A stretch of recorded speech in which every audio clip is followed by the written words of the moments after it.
Nous sommes revenus cette semaine sur ce sujet inépuisable de l'intelligence artificielle dont nous avons déjà parlé. Vous vous souvenez, il y a 2 semaines, à propos de Houellebecq, de Guillaume Musso et Gustave, notre libraire érudit qui lit tout, qui voit tout sur Internet, nous disait que l'esprit français est inimitable. Et comme exemple, il a choisi un sermon de Jacques Bossuet, lequel en effet a résisté très bien, de manière très spectaculaire,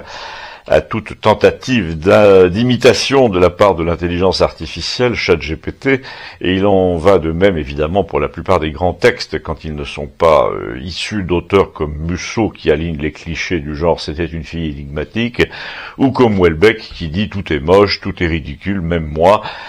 Donc une machine peut imiter facilement ce genre de type avec les bons ingrédients, mais dès qu'il y a un peu d'esthétisme, d'inattendu, de paradoxal, de mysticisme, de symbolisme,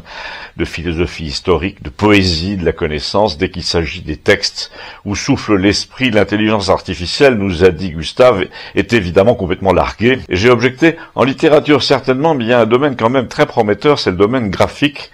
ce qui explique le fond roulant de la chronique d'aujourd'hui, derrière moi. Et là, l'abonné au Monde a dit « Je ne suis pas du tout de ton avis », ce qui était déjà un assez bon signe, ça prouvait que j'avais entièrement raison. J'ai dû m'expliquer donc à toute allure en leur disant, ils étaient tous chez moi après le déjeuner, en attendant l'orage, parce qu'il y en a un tous les jours, j'avais même imprimé certaines images en leur disant « Donc, écoutez, ça fait plusieurs jours que je fouille cette histoire d'intelligence artificielle, dans un domaine qui m'est cher, le portrait, et ce sont les tableaux que vous voyez derrière moi, aucune intervention de ma part là-dedans,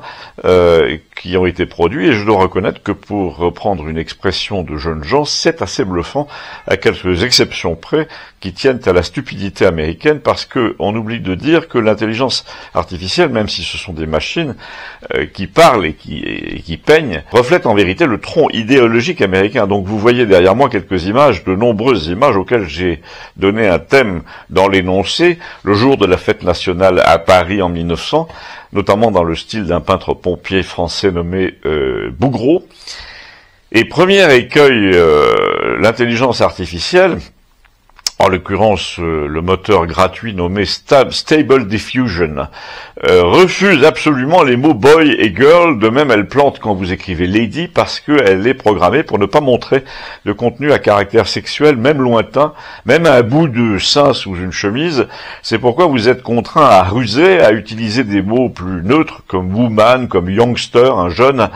mais une fois sur deux, ça bute encore sur le contenu explicite, comme ils disent. Alors à la fin, j'ai carrément demandé à l'intelligence artificielle de me faire un vieux monsieur patriote, et là, les images sont tombées assez régulièrement dans le style que je voulais, de manière aléatoire, avec plusieurs défauts toutefois. D'abord, les mains sont très souvent ratées, elles ont parfois 6 ou 7 doigts, et surtout le programme bute très souvent sur une chose essentielle, alors que l'énoncé stipule « je veux voir tel ou tel personnage en pleine liesse populaire à Paris avec le drapeau français », eh bien le résultat me donne la plupart du temps tout sauf le drapeau français. Dans 80% des cas, les couleurs sont distribuées à l'envers ou pas du tout, d'où j'ai déduit que l'intelligence artificielle américaine est programmée pour ne pas donner de sens national au mot patriote. Et là, nous nous rapprochons du sujet du jour, qui est non seulement le caractère français dans ce qu'il a de plus insoluble dans le magma mondial, mais le complot organisé pour le faire disparaître.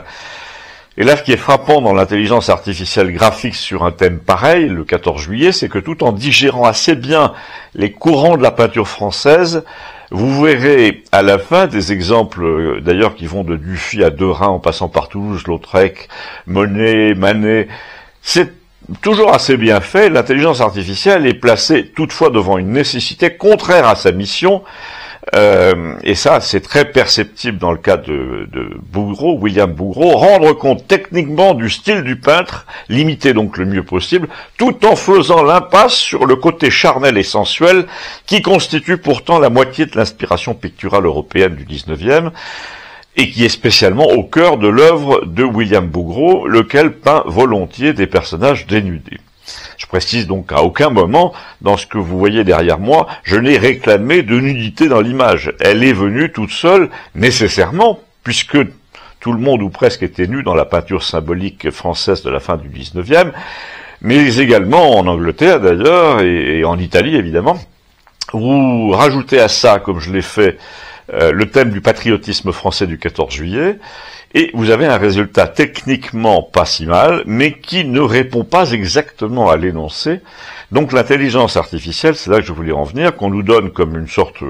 d'encyclopédie future de l'imagination, ferait volontiers l'impasse sur les deux caractéristiques principales de ce qu'on lui demande.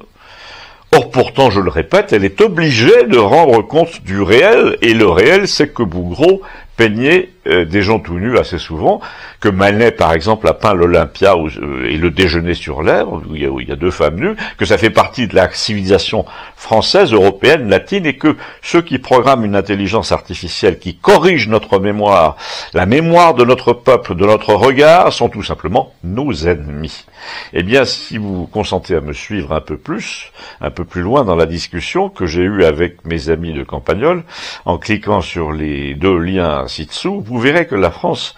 notamment, représente quelque chose d'indissoluble dans le magma mondialiste. On peut même dire qu'elle est investie d'une mission dans ce domaine qui consiste à donner le signal de la résistance, voire de la révolte. À tout de suite, merci en zone libre.